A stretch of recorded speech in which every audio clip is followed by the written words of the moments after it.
Hello guys, welcome. Collective reading tayo ngayon. Tingnan natin kung anong energy ang masasagap natin ngayon. Be open-minded, hindi halos lahat makaka-resonate. Piliin niyo lamang. And thank you nga po pala sa mga nag-subscribe at sa mga bumabalik. Welcome po tayo. Start na tayo. Give me the message for collective, please.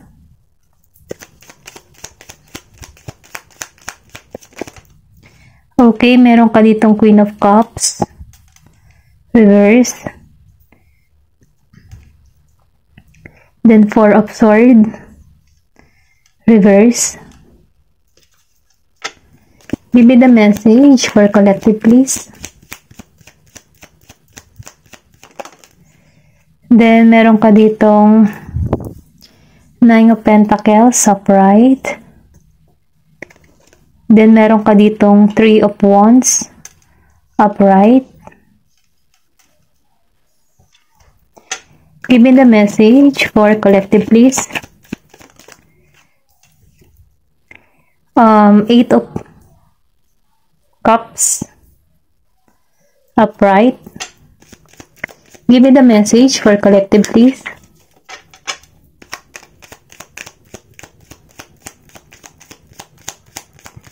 Give me the message for collective, please. Yeah. Meron ka ditong the Hierophant, reverse.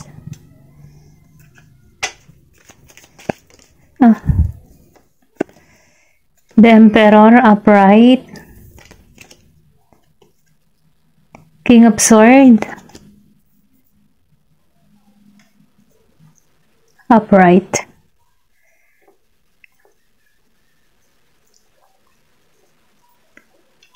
Okay. Nakikita ko dito, no?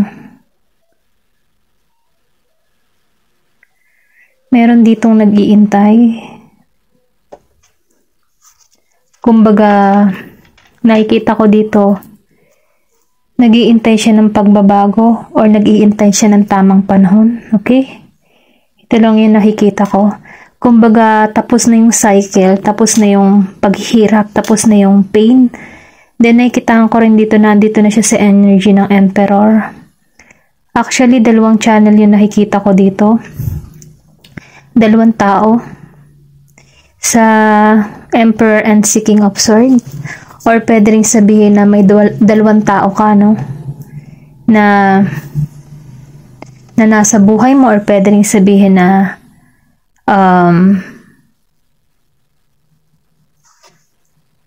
na gustong lumapit sa'yo. Nakikita ko kasi dito na na andito ka sa Queen of Cups, no? Kumbaga, busy kasi yung ginagawa, or sabihin natin na nag-iipon or nagpapayaman ka. Kumbaga, nakapokus ka lamang sa iyong pangkabuhayan. Ganun yung energy nito. Kumbaga, hindi mo iniisip na may darating sa'yo, okay? Kumbaga, feeling mo wala na, okay? Or pwede rin sabihin na, kumbaga, nawalan ka na ng pag-asa sa pag-ibig. Kumbaga, hindi ka nakapokus sa ganun, ano? Ito lang yung nakikita ko. Kumbaga, sumuko ka na sa larangan ng pag-ibig or sa salitang pag-ibig.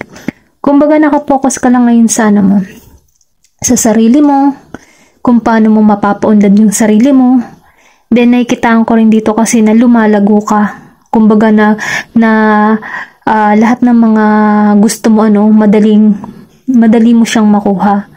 Then, nafe-feel ko din dito kasi na umaani ka ng tagumpay kung ano man yung mga proyektong ginagalawan mo, okay? Maybe kaya hindi ka rin nakatuon sa pag-ibig dahil mas focus ka ngayon sa financial mo. Ito lang yung nakikita ko. Kasi inalisan mo na to yung gantong pakaramdam. Yung hindi nakakatulog, kumbaga hindi mapanata, gano'n. Tinanggalan mo to yung gano'n. Kumbaga inalisan mo yung ganong pakaramdam. Nakikita ko rin kasi dito na mas inuuna mo yung sarili mo, inuuna mo yung kapakanan mo, no? At kung inuuna mo yung mga kailangan mo, ito lang yung nakikita ko. Nakikitaan ko rin dito kasi na may paglago, are. Kumbaga may abundance na naghihintay sa'yo. Kahit na Queen of Cups kasi naka-reverse siya. Kumbaga, sinuko mo na yung kumbaga yung sa larangan ng pag-ibig, hindi mo na pinagtutuunan ng pansin. Ito lang yung nakikita ko kasi sa panahon na nasa ganung kang sitwasyon, sa pag-ibig or sa past or sa ex or kung ano man yung naranasan mo, ang dami mong pagsubok na kinaharap dito. Kumbaga, dumadali ang mga pagsubok. Ang daming struggle, ang daming sakit, okay? Dahil doon, napahinto ikaw. Ngayon, nakapokus ka sa iyong sarili sa paglago nung inalisan mo tong tao neto. Kumbaga, mabigat man sa iyo na alisan tong tao neto, or pwede ring sabihin na mas tinungo mo yung panibagong direksyon kasi mabigat para sa iyo yun eh. Kumbaga, nagpunta ka sa panibagong path na kung saan may ani ng tagumpay, okay? Then, nafe-feel ko din dito, hindi halos lahat. Meron ditong nag-iintay. Kumbaga, nag-iintay pa rin. Yung iba sa inyo, nakamove on. Yung iba naman, nag-iintay pa din. Kumbaga, nagbabaka sakali, na magbabalik yung tao or yung person niya. Kasi nakikitaan ko rin kasi dito na inalisan, or pwede rin sabihin ikaw to, inaalisan mo at iniintay mo yung malaking pagbabago para sa'yo, okay? Then, nakikita ko din dito na may travel, may distance, okay? Hindi mo inaasahan, kumbaga unexpected yung parating sa'yo. Nakikita ko rin kasi dito yung past person mo. Hindi siya gising, kumbaga, sarado yung mindset niya, kumbaga ang ugali nito, may pagka-liberated, gusto nito yung nakukuha niya yung gusto niya agad-agad, napaka-controlling, masyado siyang mana sa mga material na bagay. Yung bang ganun, kumbaga walang disiplina sa sarili. Kumbaga nakikita ko rin kasi dito na itong tao na to mapusok yung past person mo. Kumbaga, hindi niya kino-consider yung nararamdaman mo. Kumbaga, siya lang nang siya. Ganun yung nakikita ko dito. Dahil din inalisan mo to. Or pwede ring sabihin, inintay mo na umalis to sa buhay mo. Okay? Pero ganun pa man, meron ditong nakatago. Kumbaga, meron kasing pagkakaiba sa inyong dalawa. Pwede ring sabihin na iba yung paniniwala mo at paniniwala niya, kumbaga napakababaw lang ng kanyang pinaniniwalaan. Ayun, kumbaga hindi kayo mag-connect sa nararamdaman, hindi kayo magkasundo kung ano yung mga bagay na dapat pagkasunduan. Kumbaga may pagkakaiba iba yung paniniwala mo at iba din yung paniniwala niya. Yung ganun ba? Hindi siya naniniwala sa mga kumbaga, hindi siya yung tipo ng tao na relihiyoso, hindi siya naniniwala sa mga ganyan. Kumbaga, may sarili siyang pinatutunguhan. Ganun. Maybe, sa kanyang kinalakihan, hindi sanay sila sa mga yung tipo bang yung pinapangaralan ng magulang, yung ganun. Kumbaga, lumaki to ng ng may issue. Kumbaga, hindi siya kumbaga kinalakihan niya, hindi siya yung katulad na alam mo yung tinuturuan ng mabuting asal. Ito kasi parang lumaki siya ng hindi man sinabing pariwara, kumbaga lumaki siya ng kulang sa sa disiplina. So ngayon nakalakihan niya na yung ganung pag-uugali. Dahil din kumbaga para lang sa kanya yung babae kung yung hindi hindi niya na iniisip yung pakiramdam ng person niya or ikaw hindi nito iniisip kung ano yung mararamdaman mo. Kumbaga siya yung sarili niya lamang ang kanyang pinagtutuunan dito. Ito yung nakikita ko, Pero ganun pa man, meron ditong nag-iintay or pwede ring sabihin na iniintay mo malaking pagbabago na dumating sa buhay mo. Kasi inalisan mo na to Inalisan mo yung ganitong pakaramdam. Okay? Tingnan pa natin. Nakikitaan ko rin kasi dito na meron tao na patungo sa'yo, okay? Pwedeng dalawa or pwede ring sabihin na ito yung katangian na ugali ng isang tao na ito. Kasi dalawang energy yung nakikita ko dito. Kumbaga meron tong, sabihin natin na marami na tong kinaharap na pagsubok. Kumbaga nagitong matatag. Kasi bago siya maging emperor, dito siya pumunta sa King of Swords. Kumbaga, ang dami niyang kinaharap na pagsubok sa buhay na nalampasan niya, no? Kung paano siya naging matigas or sabihin natin naging yung tipo na alam mo yun, yung marami na siyang napagtagumpayan kung bakit siya naging ganito kaseryoso, disiplinado. Ito lang yung nakikita ko, hindi to takot na ikat ang isang tao sa buhay niya. Kumbaga, hindi to natatakot alisan kung alam niyang yung tao na ito ay hindi karapat dapat or hindi, yung tipong hindi, walang value, ganun. Kasi itong tao na ito, humahanap to ng may value. Kumbaga, yung magkakaroon ng transformation yung bawat isa. Ito lang yung nakikita ko. Meron kang person dito na Aries, Gemini, Aquarius, Libra. Then, Scorpio, Cancer, and Pisces. Aries, Leo, Sagittarius, Taurus. And Virgo, Capricorn, and Taurus. Ayun, ito lang yung nakikita ko. Pwede kasi yung sabihin natin na ito din yung katangian nito or pwede rin sabihin dalawa yung papasok sa buhay mo. Okay? Kumbaga, may kanya-kanya silang ugali, no? Na nakikita ako. Kumbaga, meron ditong emperor. Or pwede rin sabihin, ganito yung energy mo. Or pwede rin sabihin na ma-attract mo kung ano yung katulad mong energy, okay? Kasi nakikita ko rin kasi dito na itong person na ito, yung tipo ng stable na sa buhay. May layunin siya na, alam mo yun, may gusto siyang marating or pwede rin sabihin na dahil sa mga pagsubok na kanyang ginalawan na nakamit niya kung ano man yung posisyon na kung ano man posisyon na meron siya ngayon, ganun. Nakikita ko kasi dito na ito stable na, matatag na, marami nang naipundar. Then nafe-feel ko din dito na independent man, independent woman. Kumbaga, okay lang sa tao nito kung walang ka-partner o meron. Kumbaga, kung may dumating, edi may dumating. Kung wala, ay wala. Ganon yung nito. Ganito yung mindset nito. Kasi nakikitaan ko dito na gusto ng tao nito yung ideal ba? Yung merong malalim na connection, okay?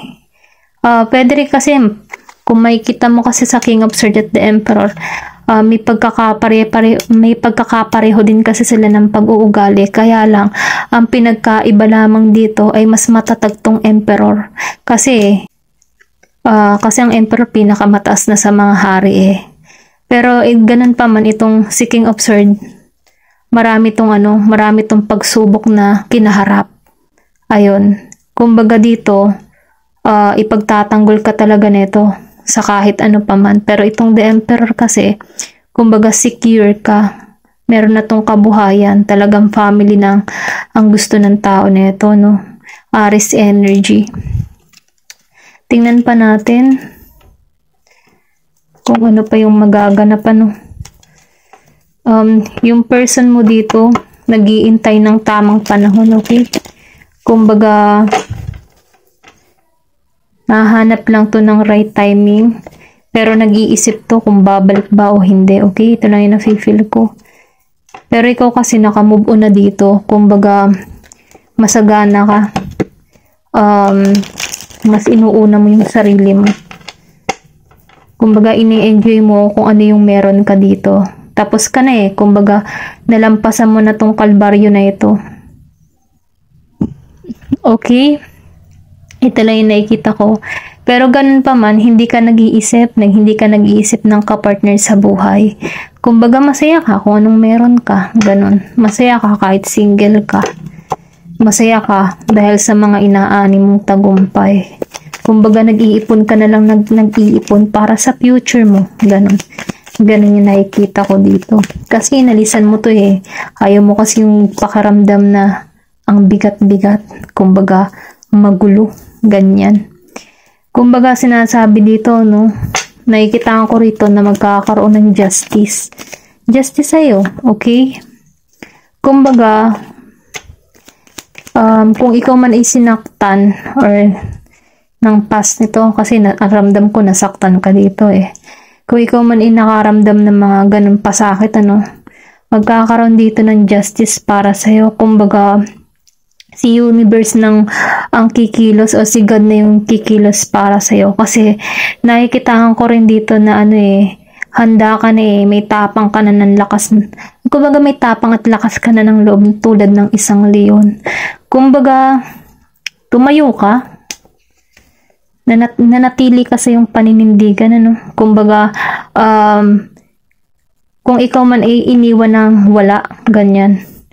Tinayo mo yung sarili mo. Kumbaga, nanatili kang matatag. Hindi ka nagpaano ba? Yung tipong, hindi ka nagpadala sa kawalan or sa kung ano man yung nawawala sa'yo or mga iniwan ng taong ito, no? Masakit na kahapon mo. Nakikita ko kasi dito na naging kang mas matatag. Tumayo ka, kumilos ka para sa sarili mo. Okay, then nakikita ko rin dito na may justice na parating sa'yo. Kumbaga, magkakaroon dito ng balance para sa'yo, no? Or pwede rin sabihin na may pagkilos. Kung ano man yung naramdaman mo before nung nawala ka. Dahil lumabas si justice, ipararamdam nitong justice na ito kung ano yung naramdaman mo dito sa tao na to. Kumbaga, magre-reverse na ngayon ang pangyayari, okay? Kumbaga, kung ano yung naramdaman mo before, ganun na yung mararamdaman ng tao na ito. Kasi unti-unti ka nang nagbabago. Unti-unti mo nang nakukuha or na ibabalik yung will of power mo para sa yung sarili. Unti-unti mo nang naibabalik yung self-confidence mo, okay? Ito lang yung nakikita ko. So, ngayon meron ditong justice na parating sa'yo. Kumbaga, tadhana na yung kikilos, no? Palapit dito sa tao nito. Kung dati, ikaw yung nag-iintay sa tao nito, no? So, ngayon itong tao nito yung mag-iintay. May panghihinayang. Kasi, andito pa rin kasi siya sa point ng ganito. Hindi pa nagmamatured. Kung ano yung iniwan. Kumbaga, kung ano ka niya iniwan before na pag-ugali niya, no? Ganun pa rin siya. Hindi pa rin siya nagbabago. Ganun pa rin yung energy ng person mo, no? Taurus energy. Kumbaga, nakikita ko dito na explore, childish, mga ganun. Kumbaga, hindi nagseseryoso.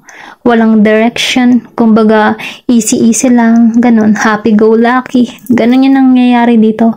Pero ganun pa man, ano, kung ikaw man ay nag-iintay pa rin sa tao na ito, kailangan mo na tong let go. Okay? Kailangan mo na tong alisan.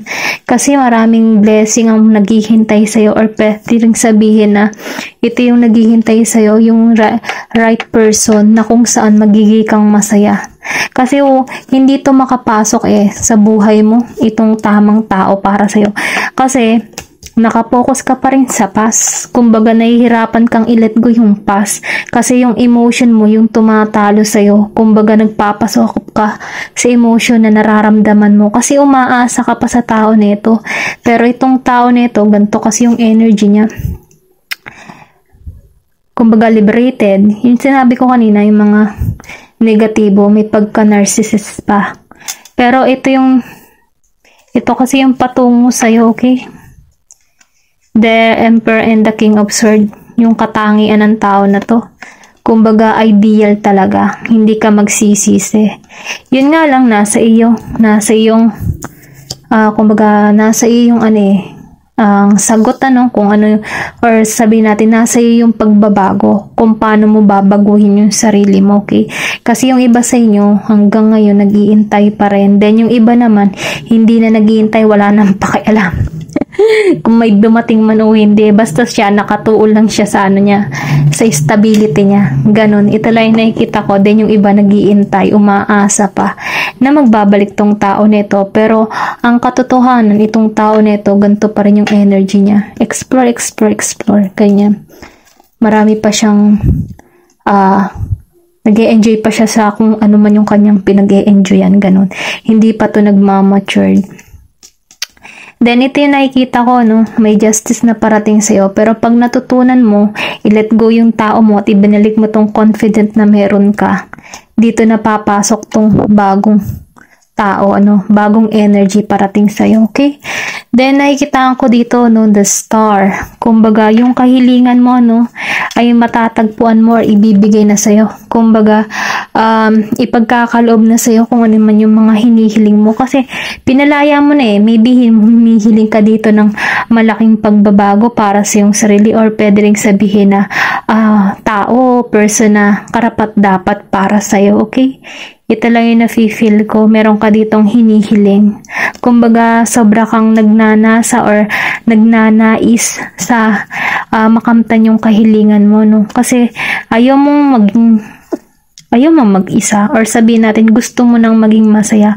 Ayaw mo nang maging malungkot. Ayaw mo na yung ganitong pakiramdam na napipighati, Pero ganun pa man sinasabi dito, kung ano man yung kahilingan mo, mangyayari siya, okay? Ito lang yung nakikita ko. Tingnan pa natin. Then, meron ka dito, 6 of Cups. And, Knight of Pentacles and 8 of Swords. Kumbaga, sinasabi dito, once na pinalaya mo yung sarili mo dito, ngayon papasok itong past person mo, Kumbaga, saka kanya maaalala sa panahong walang-wala na siya, okay? Kasi ngayon, meron pa siya, nag-i-enjoy siya, nandyan pa yung mga sumusuporta sa kanya. Pero once na inalisan mo na siya, kumbaga, nagtuon ka na sa panibagong direction, hanggang alaala na lang, doon niya marirealize yung halaga mo, doon niya marirealize na, yung pinagsamahan nyo. Kasi, wala na siya wala na siya, naubusan na siya, ganyan. Then, nakikitaan ko rin dito, doon siya, pag marami siyang problema, saka ka lang niya naaalala. Ganun tong tao nito. Okay, tingnan pa natin kung ano pa yung mensahe para sa'yo.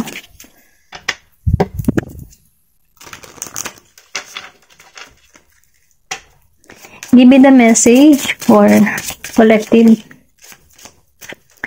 Meron ka ditong sacral chakra and allowance.